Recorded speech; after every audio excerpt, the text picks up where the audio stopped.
Auto থেকে নেমে স্টেশনের ভিতরে ঢুকে আমরা নিজেদের মতো করে গল্প করছিলাম। তখন আমরা কিছুই বুঝতে পারিনি আর খাওয়া দাওয়াও করেছিলাম, সেটা আর ভিডিও করিনি কারণ আমার ফোন সুইচ অফ হয়ে গেছিলো, একটুও চার্জ ছিল না। তারপরে স্টেশনের মধ্যেই আমি আমার ফোনটা চার্জে বসাই। তারপরে ফোন অন করার পরে ট্রেন অ্যাপে যখন দেখি আমাদের ট্রেন ক্যান্সেল করা হয়ে গেছে, তো আমরা সেই ট্রেনে আর যেতে পারবো না। তারপরে আবার নতুন করে টিকিট কাটা হয়েছিল। ট্রেনের টাইম ছিল 7:30 আর আমরা তো অনেক আগেই এসেছিলাম। প্রথমে তো ট্রেনটা ক্যান্সেল হয়ে গেছিলো, তারপরে অনেকক্ষণ ওয়েটিং রুমে আমরা ওয়েট করেছি। তারপরে না আমার বসে থাকতে ভালো লাগছিল না, তাই আমার বরকে বললাম যে লোকাল কাউকে জিজ্ঞেস করো এখানে কোথাও ঘুরতে যাওয়ার জায়গা আছে নাকি। তো আমরা স্টেশন থেকে বেরিয়ে লোকাল একজনকে পেয়েছিলাম, তো তাকেই আমার বর জিজ্ঞেস করলো। তো বললো এখান থেকে 10 টাকা করে ভাড়া নেবে, গান্ধী পার্ক নামের একটা পার্ক আছে, সেখানে গিয়ে তোমরা ঘুরো, ভালো লাগবে।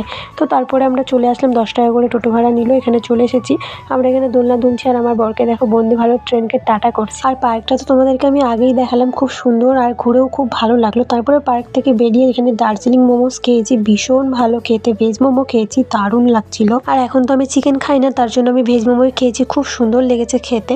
চিকেন খাই না কারণ আমার না একটু গন্ধ হয়ে গেছিলো নাকে, তার জন্য চিকেনটা খেতে না অত ভালো লাগে না। তারপরে কি হলো তোমাদের নেক্সট ভিডিও।